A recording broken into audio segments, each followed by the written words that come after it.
I don't see ADHD as a disease or as a limitation. I really see it as, I'd much rather have a faster car than a slower car, as long as I know how to handle the car properly and how to get it to stop when I need it to, and how to get it to slow down, how to get it to take corners correctly. And if you can figure that out, there's nothing wrong with having a really, really fast engine, which is sort of how our brains work. ADHD Rewired, episode number 53. This is the show designed to help those of us who have really good intentions but a slightly wandering attention. My name is Eric Tivers. I'm a licensed clinical social worker, coach, and consultant. Oh yeah, I've got ADHD. Just look at my office. We know that starting can be the hardest part. So let's get started. Get a Zoom room. Go to erictivers.com/Zoom. I use Zoom video conferencing for the ADHD Rewired coaching and accountability group. Zoom makes video conferencing fun and easy. Share your screen, collaborate with a whiteboard, record the audio and video. It's ADHD friendly. Go free or go pro, but go to erictivers.com/Zoom so they know that I sent you. That's erictivers.com/Zoom. Today's podcast is brought to you by Audible.com. Get a free audiobook download and a 30-day free trial. Go to audibletrial.com/ADHD Rewired. Check show notes for link. Last week, I told you about a funding campaign for CHAD. And if you haven't done so already, please, please, please go make a donation. Any amount helps. $1, $10, $100, $1,000, whatever you can do makes a big difference.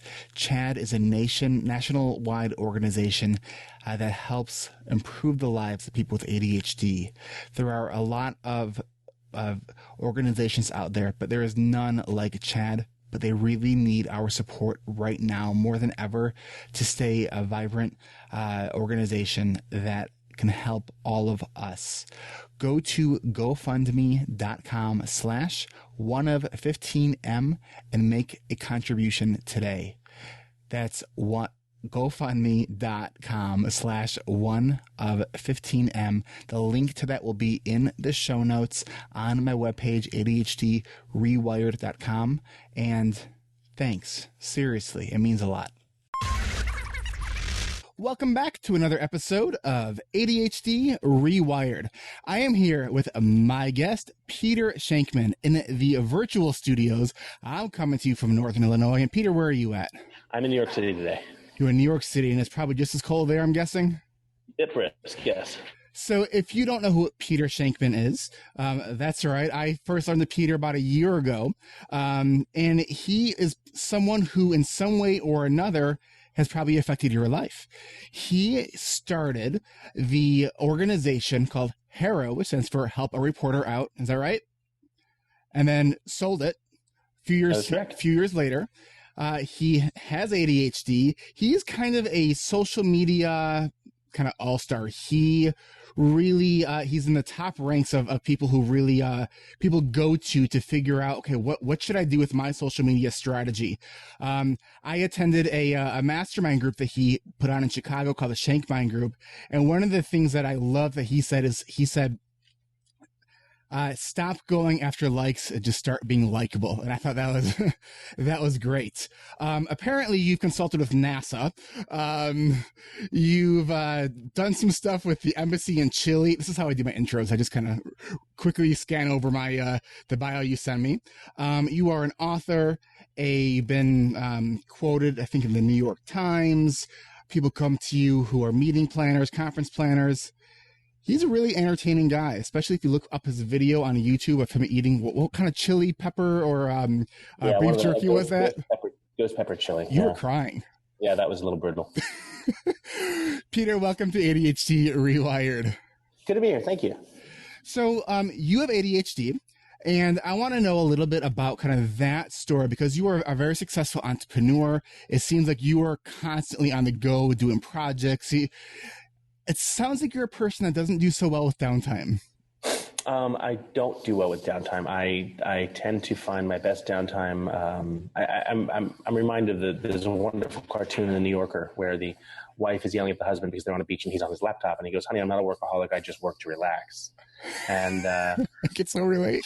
it's very similar to what I do. So it becomes, for me, downtime really doesn't exist as a concept. It's when I do have downtime, it's more like, okay, what can I get accomplished now? That being said, I can still lose myself in a good game on my iPad or something like that. But more often than not, it's I want to see what I can't do. So, Peter, tell me a little bit about, what that story was for you. How did you figure out that you had ADHD? Well, I mean, I've known for years, known for quite some time. They just didn't have a name for it. It's not one of those things that, when you break your bone, you see your bone sticking under your skin. You don't need to get a third opinion that you broke your bone. You need to go get it fixed. And so for me, I knew what I had. I knew how to deal with it. It was just a question of how can I bend to something beneficial? Can I turn this into something useful for the rest of the world and for me? And I think in some ways I was able to. And you said that when you were a kid, you were kind of a troubled kid? I wouldn't say troubled. I mean, that's a bit... maybe in trouble? I didn't have many social graces growing up, and I still think that's the case today. But, what I could do to help myself while still being a useful member of society, for lack of a better word. Okay, so you said that some of the social graces today is still, so you do a lot of social media stuff. So tell me about how you see yourself in the realm of not having those social graces. Well, look, I mean, if you start out, spend most of your life having a bad self-image, that doesn't just go away because you become successful. So, so true. That pretty much still stays with me. It's probably one of my weakest links, in that I still very much have that negative self-image, and that does hurt me a lot. I think, this being an ADHD podcast, I could be a little more open and honest than I normally am on these things, because it's, obviously it's for people who deal with exactly the same thing. I think, my lack of good self-image is probably one of the things that could hurt me the most, because when I feel trapped or in a corner, and that's involved, I occasionally tend to go off, and, I've had to sort of reteach myself how to handle things like that and not go crazy and not take it personally and not, do whatever, because it feeds into the inner seventh grader in me, and that wasn't a good time. So I don't think that was a good time for lots of us. So now you said that it was a while back you read the book Driven to Distraction, and you said that was kind of like someone wrote this book about me, something like that. Yeah, well, I knew I had, like I said, I knew I had ADHD, but it was a wake up call in the respect that I could learn tips and tricks on how to handle it. And it was nice to see that there was someone else out there who, at least one other person who had that same thing, just in the very first paragraph. The fact that he made the book, and he started off by saying, most of you won't finish this book because you have ADHD. I'm like, oh, great. I only have to read the first chapter. And so, I wound up finishing the book, which gives you some idea. He knew his clientele. He's like, I know a lot of my clients are oppositional. So if I tell them they're not going to do it, they're going to do it just to spite me. Exactly. No question about it. One of the things I want you to share, so I know that you give a lot of presentations all over the place, and I think that the importance of self-knowledge, self-awareness is so important for all of us, and you're no different. So you have in your contract clause when you do engagements in Vegas something kind of specific about Vegas. Can you share with us about that? Yeah, my contract in Las Vegas basically says that I don't have to be on the ground from wheels down to wheels up for more than 12 hours. So I'll fly in on a 6 a.m. flight. I'll get there at 10. I'll speak at 1:30, and I will be back on a 4 p.m. flight or a red eye back. And it's very intentional. It's the only city in the world where I have a rider to my contract. And why is that? Vegas is a very dangerous place for me. It's I think we're at any given point we're all just one step away from humility. I tell people that I'm 3 bad decisions in a row away from being a junkie in the streets. And so if you're aware of that and you know sort of what your pitfalls are and what your triggers are, and you can avoid them, why wouldn't you? Nothing good ever comes out of being triggered. Absolutely. A lot of ADHD management is environmental management. It's like, if you know that you don't have the willpower to do certain things, don't put yourself in a situation to have to use that willpower. Yeah, that's true. So that's great. You also, now, Peter, you and I both have something sort of in common. I would say we're not the most fit people, but we have the desire to be more fit. Well, I mean, I would say that, I'm not fit in the respect that you don't look at me and go, okay, he's an Olympic swimmer. But on the flip side, I've completed several Ironman triathlons and over 20 marathons. And, I run and I swim all the time. So, I mean, fit in the respect that I'm going to win the race? No, but will I finish? Usually, most definitely. So you compete against yourself, and that's... Yeah, I compete to give me something to do. And, 15 hours in a swim, bike, and run teach you how to focus quick. I love the story that you shared about your uniform was a jelly bean costume. Yeah, wearing a jelly bean costume, and some guy actually asked me if I was sponsored. I'm like, you got to be kidding! Who the hell would pay for me to run? So let me ask you this. So you just came out with a book. Well, why don't you just share with us a little bit about that book? 'Cause I think that speaks a lot to kind of who you are and what you do. Yeah, thank you. The book is called Zombie Loyalists, Using Great Service to Create Rabid Fans. And it's really about the ability for businesses to create such love from their audiences and their customers that they really just go a little bit above and beyond and do great things that people don't expect. And in return, get tremendous value from that. And the customers wind up telling the world about how great they are. It just made it's a bestseller. And it came out 2 weeks ago. It's doing really well. You have couple of hundred there in the background. Nice. So that sounds like a sort of an administrative piece. Now, you told me that one of the best strategies that you have is a great assistant. Now, because a lot of people with ADHD and a lot of the people listening, and I know the people that are in my ADHD Rewired community are entrepreneurs, inspiring entrepreneurs, to use the phrase wantrepreneurs. So, what are some of the things that you would recommend, both from the perspective of the Zombie Loyalists, how to help entrepreneurs really gain that traction, that following, the likability, as well as the strategies like having that assistant. So give us some tips, because whatever you're doing seems to be working. Well, I think for me, anything you can program, anything you can put into a calendar, anything you can have in front of you that says, here's what you have to do and here's how you have to do it is very beneficial.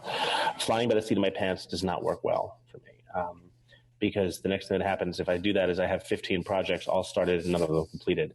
So you do sort of need to be a little focused on that. I think, for me, it's an issue of getting up early and at first thing in the morning is when I'm most productive. I can clear 100 emails out of my inbox in 5 minutes. And there's what time do you wake up? Usually around 4:30 in the morning. Wow. So what time do you go to bed? Around 9. Okay. 9 o'clock. I've never really seen the need to stay up late. And it just works better for me. So that for me, it's super early in the morning. And then once I get into the office, it's all about limiting the distractions, limiting the meetings, limiting the things I do. And so I can really sit down and focus direct. Awesome. And then, at what point did you get an assistant to help you with all those administrative pieces? About 7 years ago, when the business really started taking off, I realized I needed someone. I booked 2 trips. I booked a trip to Asia. I was giving a speech in Singapore, and I booked my ticket, and I got to the airport, and I checked in, and they said, "Okay, sir, where are you going today?" I said, "I'm going to Singapore." And they go, "Okay, sir, you bought a ticket to Shanghai," and that was a $3,000 wake up call. So after that, I got an assistant. I said, "I'm going to let someone who's better at this do it for me." I have a friend who's a psychologist who I often see at the ADHD conferences, and without fail, every conference I've seen her at, she has had some horrific story of how the delays of getting there because she forgot her wallet. She got on the wrong plane. She went to the wrong airport. Yeah. So it's definitely a relatable story. So Peter, I'm going to take a quick break here, and then we're going to come back. And I want to actually go back and talk to you a little bit about, speaking of kind of airplanes, how you wrote your book. So we'll be right back after a word from our sponsor. Now, if it's a really good audiobook, like if it's an incredible, like the reader is incredible, would you then recommend it as an audiobook? Yes. Sometimes I think that actually turns me off of some books too, if the reader's horrible. Yeah, I definitely use the preview option before I listen at all, and I kind of make my decision in about 3 seconds whether or not I like the reader. Mm-hmm. I agree. There's a couple of books that are still in my cart that I can't think. I don't think I would make it through it. And it is interesting how your ear has a preference for it. But I'm a big fan of studying language to begin with, and there's so much to the way a person's voice varies, the way it speeds up and slows down, and where they have their inflection points. It's just, for me, that's really important. Yes. I also like it with my background being in criminal justice, because I noticed that sometimes the way people change their pitch and their pace, sometimes it can point to them being deceptive. Yes. Oh, are you?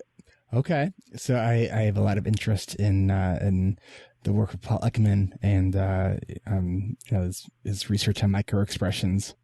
And, it's really fascinating. Mm-hmm. And I think as a coach too, it really helps if you are in tune to the different ways that people respond, noticing the subtle pauses or the way they've ended a sentence. I think that having good listening skills that you pick up from listening to audiobooks and podcasts and stuff like that. So you're saying that listening to audiobooks on whether it's through Audible, that it sharpens your listening skills as a coach? Yes, absolutely. And as a person who has worked in criminal justice? Yes, and as a mom. So, and as a spouse? Yes, definitely. So, Audible can improve your work, your relationships. It can actually improve your entire life. Is that what you're saying? Until the husband says that doesn't count as reading. Well, then you should tell him he needs to start doing his own laundry and cook dinner himself. Well, I mean, he can't tell me when he's ever read a book.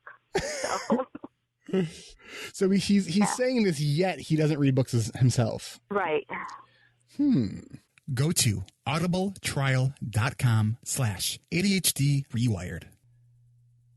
Are you looking for a painless solution for video conferencing without the headache of complicated configurations? Go to erictivers.com/Zoom and get a Zoom room. Zoom is the video conference platform I use for my coaching group, and now I'm using it for podcast interviews. If you're a business owner or a coach, you've got to check out Zoom. Zoom also has plans designed for educational institutions and for healthcare and mental health providers who need HIPAA-compliant security. There are plans designed to meet all of your needs.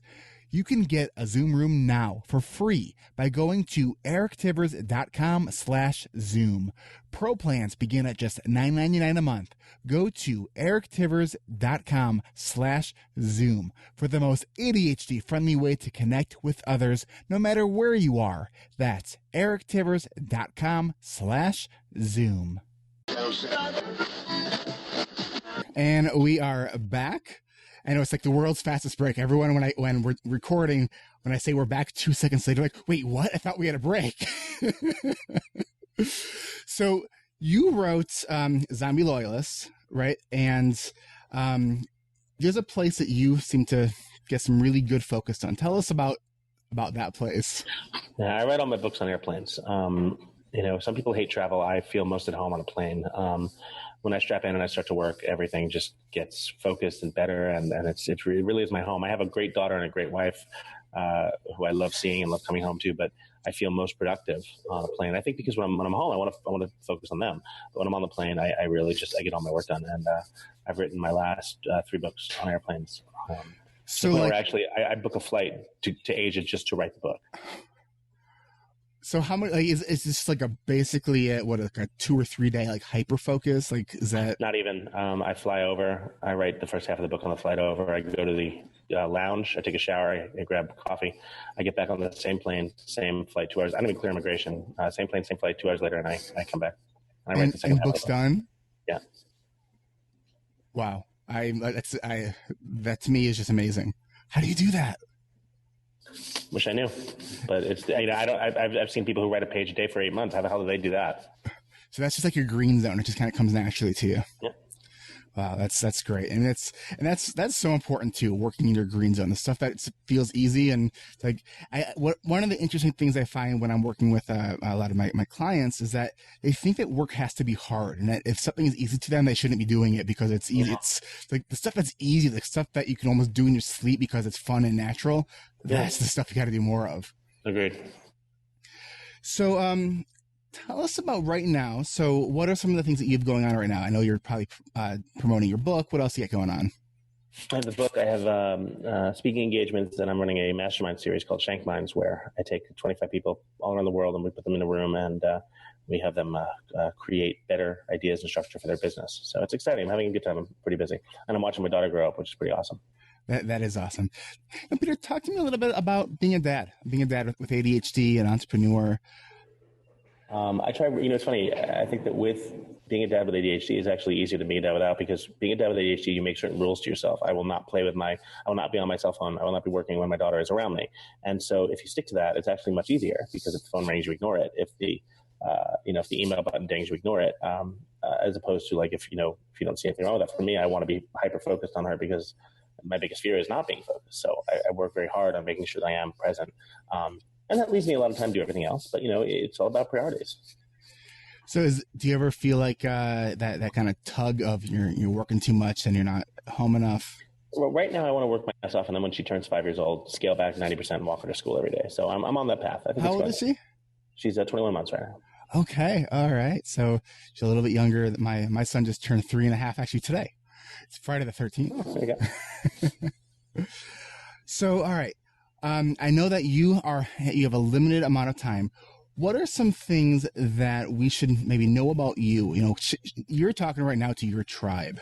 I just like to put it out there that, I don't see ADHD as a disease or as a limitation. I really see it as, I'd much rather have a faster car than a slower car, as long as I know how to handle the car. Yeah. I think that's the best way to put it. I'd much rather have a faster car than a slower car, as long as I know how to handle the car properly and how to get it to stop when I need it to, and how to get it to slow down, how to get it to take corners correctly. And if you can figure that out, there's nothing wrong with having a really, really fast engine, which is sort of how our brains work. Yeah, absolutely. So can you share with us something that maybe you're working on right now that's maybe a struggle for you that you're trying to kind of get a handle on? I think focusing on, I've been married about 3 years now, focusing on things that when my wife says things, to make sure that I hear her all the time, but do I remember it 5 minutes later is an issue. So I'm trying to focus on, I'm finding tools to help me remember things the next day, the day after that. Let's talk a little bit about tools. There's a great website that I use called followupthen.com, which allows me to send an email and it'll send it back to me at a certain time. So I can, if my wife says something and I need to remember it the next day, I can have an email sent to me 24 hours later or whatever it is that says, hey, remember this. And really say the website again? Followupthen.com. Followupthen.com. And are there like different kind of strings that you can kind of add to it, like in the subject line? And because it's pretty customizable. I haven't used it, but I have seen. Yeah, it'll send you back whatever you want. So it's really useful. And plus, my phone is created to be perfect in terms of what I'm doing and how I need to do it. So it really is just about making sure that you have those tools that work for you that help you work the way you need to. All right. Besides that tool or that app, what other apps do you use? I'm religious with Google Calendar, and I make sure that everything I do, I can't do anything without it being put in the calendar. It's very important that it goes in the calendar. If it doesn't go in the calendar, I tend to forget it. So it needs to be there. So, things like that, it's really about what works for you and what makes things work. Great. Peter, can you share with us a funny, kind of ADHD moment? Or maybe one that's funny in hindsight. Yeah, Megan took my calendar. I used to schedule my own calendar. It was tough for me to give access to Megan to do things. I was very hands-on. And Megan's your assistant. Megan's my assistant. She took my calendar access away from me one day because I scheduled 2 dinners on the same night on separate continents. And she basically gave me an ultimatum. She's like, either you let me handle the calendar or I'm quitting. And it was smart. It was a really smart thing for her to do. So she runs it now, and it runs much better. I think that's a common thing. A lot of people with ADHD have a hard time giving up control. You have to let it go. Yeah. So it's what is one thing that you're like the most excited about right now? Like, is there something like down the horizon that maybe you haven't fully planned out, but you're kind of thinking about? I have about 5 or 6 different startups in my brand that I'd like to do. I also have I'm an investor in several companies, so it's nice to see them growing as well. So I'm having fun. Wow. You gonna give us an exclusive or not a chance? Not a chance. When it breaks, though, you'll be the first to know. Yeah, I think if your wife found out that you share something with me and my audience before her, I think I'd have some explained to do. You'd be on the couch. So, Peter, I really appreciate you spending some time with me. It's my pleasure. It was good to be here. Before I let you go, though, I'm going to ask you and invite you to the part of the show that we call the random question round, which is the part of the show that has absolutely nothing to do with ADHD, which then paradoxically has everything to do with ADHD. Are you ready? Let's go for it. All right. First question. Give me an invention that's going to make the world a better place. An invention, the gun from Hitchhiker's Guide to the Galaxy, where when you're shot, you actually understand what the person's trying to say. Cool. Okay, so next question, and I usually try to piggyback off your answer to that question, is if you can go anywhere in the universe, where would it be? That's a great question. I would love to find an alternate planet where there's similar life to us and explore that and just before we get there and screw it all up, I'd like to get there first. I don't know if I'd be the best ambassador for mankind, but I'd certainly give it a shot. What would be your message to them? So you find intelligent life on another planet. What would be your message to them? I want to explain to them the benefits of pizza, as well as as well as I think that the biggest benefit of finding extra stress in your life would be to immediately stop all war on Earth. And you just said benefit of pizza, right? Yeah. Okay, I'm just making sure. So, Peter, what's on your pizza? I'm a pepperoni and mushrooms guy. Pepperoni and mushroom. Favorite pizza place? It's New York City, so pretty much there's not one pizza place here that doesn't suck. That does suck. They're pretty much all awesome. So you like the big thin crust one that you fold over? Is that your? Yeah, that's my guy. And so what do you think of Chicago style pizza? The thick. I've had deep dish. It's not bad, but you're wasting a lot of calories in the dough. So good. And you're right. It's so bad, but it's so good. All right, Peter, I'm going to want to respect your time. I'm going to let you go here. Thank you so much for spending some time with ADHD Rewired. And before I let you go, can you tell us where people can reach you and find out about your book and all that good stuff? I'm at shankman.com. That's my life. And my book is at zombieloyalists.com. Peter, thank you so much for spending some time with us. My pleasure. Have a great weekend. All righty. Talk soon. You got it. Well, ADHD Rewired listeners, thank you for listening to another episode. Don't just be a passive listener. Become an active member of our private Facebook community. Go to ADHDrewired.com and click on the Facebook group icon. We like things shiny, so help ADHD Rewired sparkle and shine in iTunes by leaving a rating and review. Your ratings help with rankings in iTunes, and that helps this show get featured on What's Hot in iTunes. That helps other people who are easily distracted and might not notice things so easily see this podcast. Ooh, what's that thing ADHD Rewired? Your reviews can give people that ooh moment. Don't forget, all the links mentioned on this and other episodes of this podcast, as well as full outlines of this podcast, can be found at ADHDrewired.com. Thanks for being awesome.